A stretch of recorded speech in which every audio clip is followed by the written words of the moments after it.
Bonjour à tous et bienvenue sur un nouvel épisode de Nous Entrepreneurs. Aujourd'hui, je reçois Philippe Mandier qui est le PDG fondateur de TC Transport Adapté. Bonjour Philippe. Oui, bonjour à vous. Merci de votre invitation.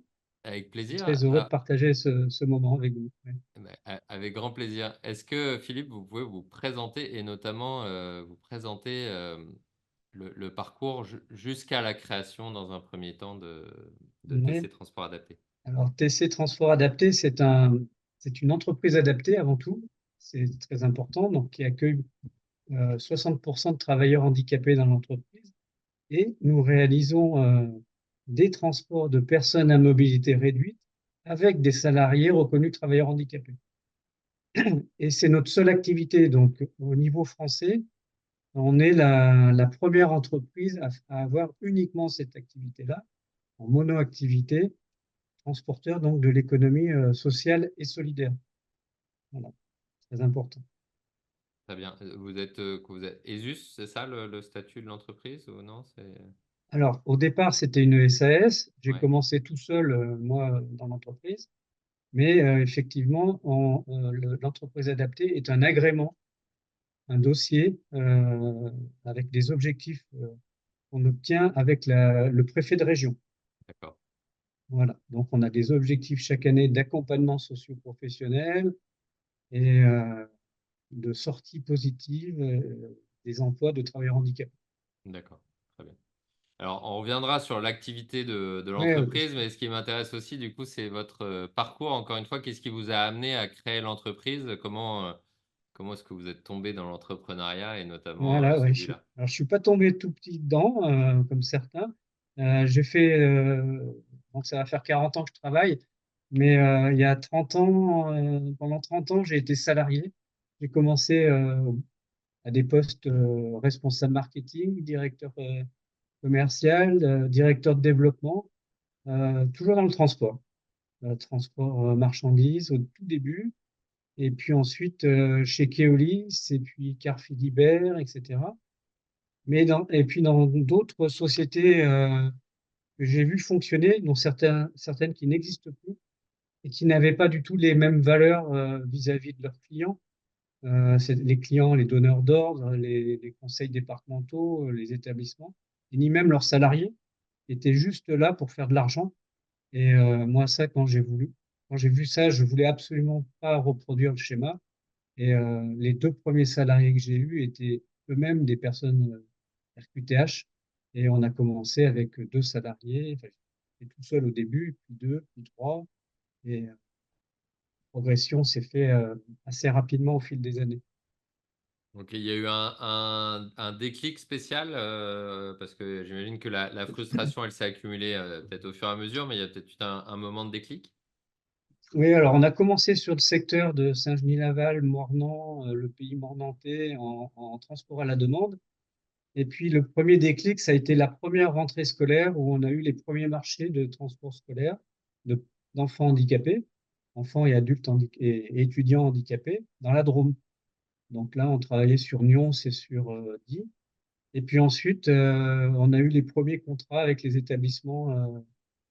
Voilà. Mais comme j'étais pas très connu, même pas du tout connu, et donc, il a fallu 3 années, on va dire, de prospection commerciale pour commencer à développer. Et après, le bouche à oreille a suffi. Aujourd'hui, ça fait des années que je fais plus de commercial. On répond bien sûr à des appels d'offres, à des consultations, mais je ne vais pas chercher des clients. On travaille plutôt avec des accords cadres. On travaille avec le siège social d'une association comme ADAPI, Tinova, etc. Et on essaye d'étendre ça sur Rhône-Alpes, Hmm. voilà, ou sur le département pour certains.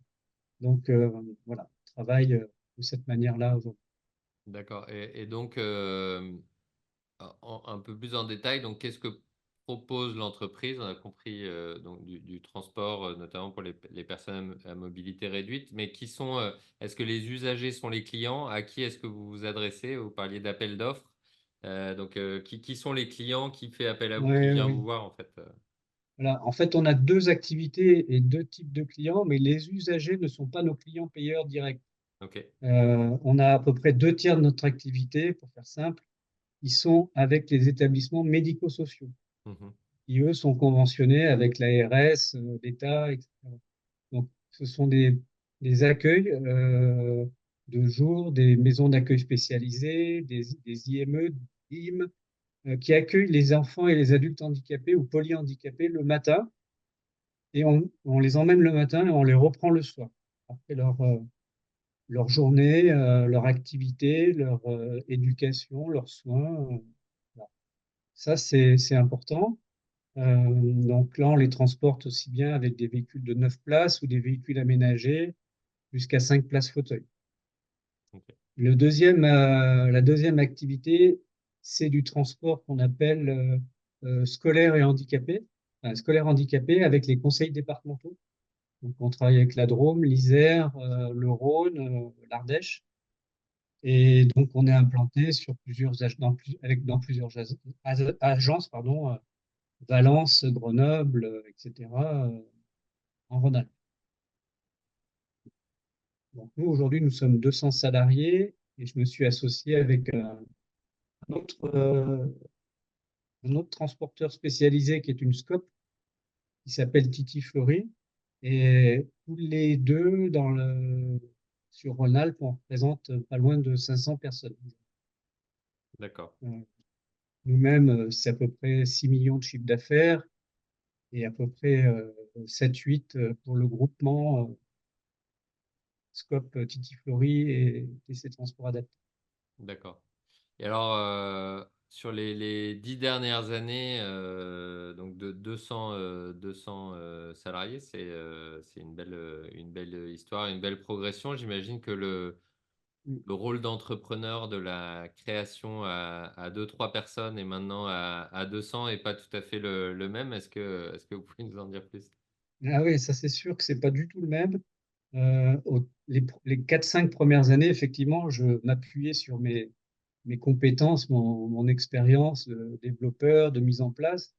Et aujourd'hui, ben, effectivement, dès qu'on a dépassé les 35-40 salariés, on a construit petit à petit un staff administratif avec de l'exploitation, de l'ARH, de la gestion de parc. Et aujourd'hui, l'entreprise arrive à travailler sans que je sois forcément aux manettes en permanence. Chacun est autonome, chacun sait ce qu'il a à faire, mais ça a demandé un investissement personnel considérable. Euh, mais mon métier de base est devenu effectivement un métier où j'ai des rencontres avec les banques pour faire des crédits, pour négocier ma trésorerie, avec les constructeurs automobiles pour Ouais. faire mes commandes de véhicules, avec les assureurs, etc. Donc, notre métier s'est vraiment étoffé. Mais je dirais le plus difficile aujourd'hui, c'est pas tellement cette partie-là, c'est vraiment la partie management des hommes et des femmes. Quand vous avez 200 personnes aujourd'hui, il n'y a pas une semaine, voire une journée où il ne se passe pas un problème avec quelqu'un dans l'entreprise qui fait pas assez bien son travail, qu'on doit reprendre sur ses objectifs, qu'on doit revoir en disciplinaire, voilà. Et ça mobilise beaucoup d'énergie aujourd'hui, aussi bien en RH à mon poste aussi. Et, euh, et on s'éloigne effectivement de ce que moi, je sais le mieux faire. Et je le regrette quand même aujourd'hui. Quand même. Et- C'est des métiers Alors très c'est vrai que moi, différents, ouais. je vais avoir 60 ans cette année, mais euh, j'aurai 20 ans de moins. Je suis pas sûr que c'est ce poste-là qui me passionnerait le plus. Ouais, intéressant. Ouais, c'est des métiers qui sont très différents. Nous, on amène beaucoup Mm. les dirigeants à aussi se positionner et à savoir ce qu'ils veulent et qu'est-ce qu'ils veulent faire de l'entreprise et se rendre compte que le métier va évoluer et de se dire est-ce que je pars dans cette aventure-là parce qu'effectivement, ça ne sera pas forcément la Ouais, même chose, même si après, certains peuvent dire bah, non, je vais monter l'entreprise, puis la revendre, puis je recommencerai ouais, c'est du ça. début. Ça peut être, mais ouais, c'est des métiers très différents. Et la plus grosse difficulté, c'est la solitude quand même du dirigeant, parce que quand j'ai créé l'entreprise, j'étais tout seul. J'avais 100% du capital. Aujourd'hui, j'ai fait rentrer à 49% 40%, comme je vous ai dit, mon associé. Et ça m'a apporté une bouffée d'oxygène parce qu'on a travaillé avec un groupe qui était beaucoup plus structuré que moi. On travaillait en CODIR, en comité de direction Ouais. tous les mois, en échange. On peut mettre à plat nos difficultés et vraiment, ça soulage. Sinon, il y a de quoi devenir. Voilà, il y a de quoi se rendre malade si on veut, si on peut. Ouais. Ouais, alors Donc il y il a faut prendre du Codir et puis recul. là, du coup, ouais, même board, c'est-à-dire de ne pas être seul aussi, parce qu'il y a tous des sujets qui sont plutôt les sujets de propriété de l'entreprise sur lesquels potentiellement la solitude est encore plus forte que sur les sujets de direction d'entreprise, même si souvent Mm. les deux sont portés par la même personne, mais ouais, les Ouais, sujets de propriété d'entreprise sont souvent solitaires. ouais, c'est ça. Et donc, il y a quelques années, il y a 2 ans, on a signé ce pacte d'associés qui me permet de préparer effectivement la pérennisation de l'entreprise. Parce que, bon, ça aurait été dommage de s'obstiner à garder cette entreprise et de se fatiguer et de vieillir avec, alors qu'il y a des gens qui peuvent l'apporter. Et surtout, l'objectif avec la SCOP Titiflori, c'est de transformer l'entreprise aujourd'hui de TC Transport en SCOP. Ok, Voilà, donc c'est aussi une façon d'intégrer tous les salariés dans le capital sur un horizon de 5 à 8 ans.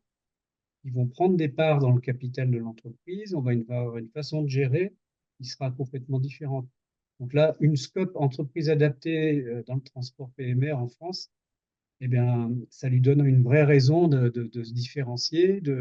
Et puis, voilà, et je serais content de l'avoir existé dans quelques années encore, d'accord.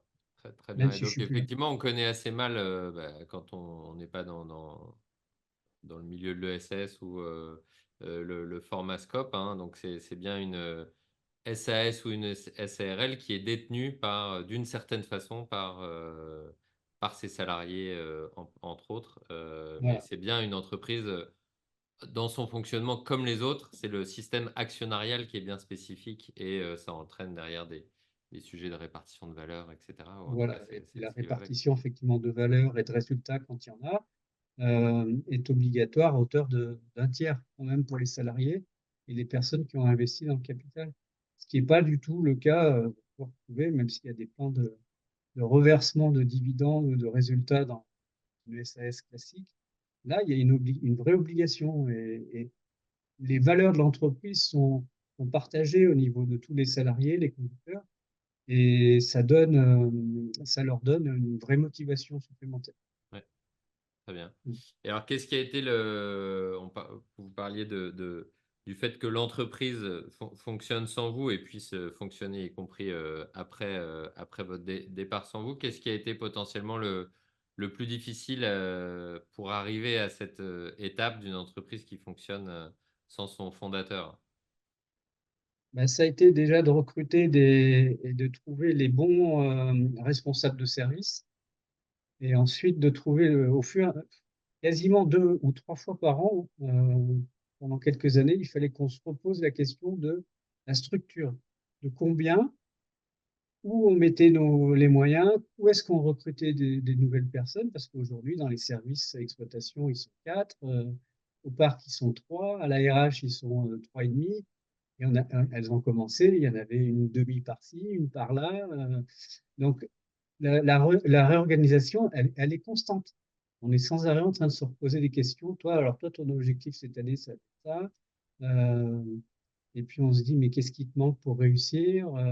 Alors, il y a les fameux entretiens annuels, mais ça, c'est un peu pipeau parce que nous, on les fait toutes les 3 heures, quoi, les entretiens. Ouais, ouais, c'est un peu Et long si une on fois par an. fonctionne Ouais. pas comme ça, on marche pas, quoi. C'est pas possible. C'est pas possible. Donc, oui, il faut formaliser, bien sûr, tous les ans, etc. Mais voilà, le plus dur, c'est de structurer au bon moment, faire des paliers et que les frais généraux puissent être supportés par l'entreprise et de générer quand même un résultat positif. Très bien. Ok, et du coup, aujourd'hui, il y a des managers de managers aussi, donc ça, c'est peut-être une des parties du. Tout le monde, est-ce que vous connaissez tout le monde? Est-ce que ça a été un changement aussi? Alors, je connais un peu moins tout le monde, mais effectivement, dès le départ, moi, j'ai mis en place des managers terrain, Ouais, des référents, donc des superconducteurs, on peut appeler ça, je sais pas. Dès qu'ils avaient une équipe de 5 à 10 personnes dans un établissement, ils étaient le maillon, l'intermédiaire entre l'établissement et la direction. Donc voilà. Et puis effectivement, on forme ces référents, on forme nos agents de maîtrise à encadrer. C'est complètement nouveau, oui, oui.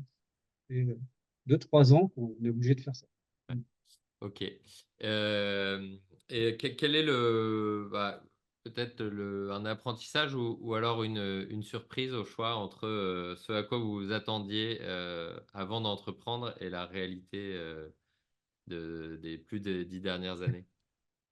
En fait, mes enfants me font toujours la remarque parce que, en fait, aujourd'hui, dans le logo de l'entreprise, vous avez un papillon donc, qui avait été construit, dessiné par ma fille et mon fils. Et au tout début, j'avais eu un article dans la ville de Caluire, j'étais là-bas, le siège social était là-bas. Et je disais, oui, oui, mais l'entreprise va rester à taille humaine, ne dépassera jamais les 50 personnes. Voilà. Dès qu'on se voit, ils me disent, ah ouais, ouais, ouais, tu ne dépasseras pas 50 personnes, hein, d'accord.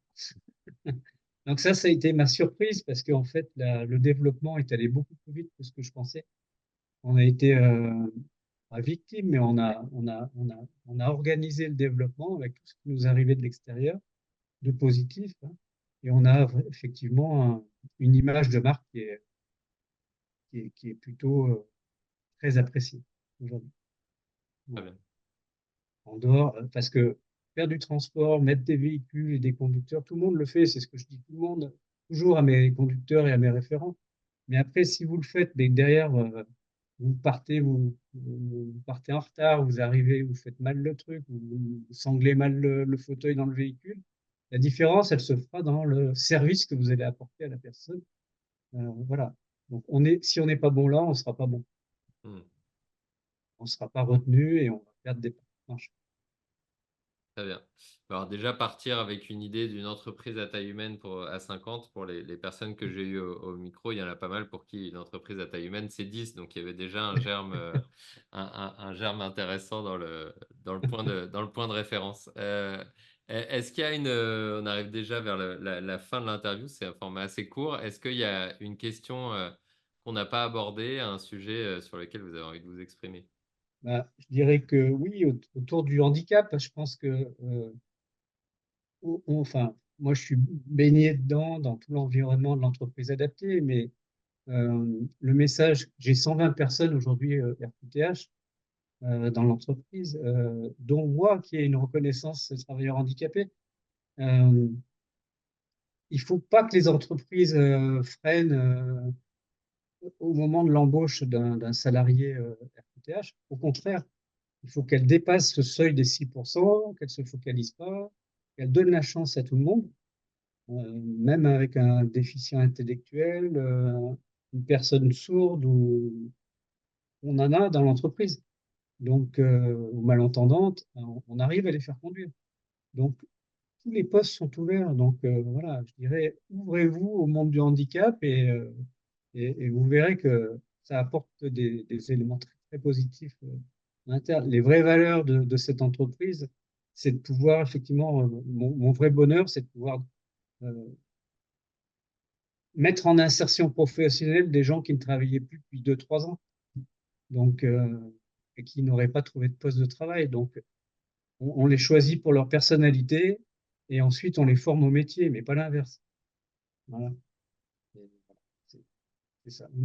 Ok. C'est Est-ce le qu'il y a grand plaisir. peut-être un canal, un organisme de référence, des gens qui aident une entreprise qui s'en fait toute une montagne et qui dit OK, ça me donne envie, mais comment on fait, etc. Est-ce qu'il y a voilà, des associations, des organismes de Alors oui, au l'État? niveau du handicap, c'est le groupement des entreprises adaptées, c'est l'UNEA, Union D'accord. nationale. Après, la CCI, moi, au départ, m'a vraiment beaucoup aidé. J'ai fait des budgets avec eux. à des moments difficiles.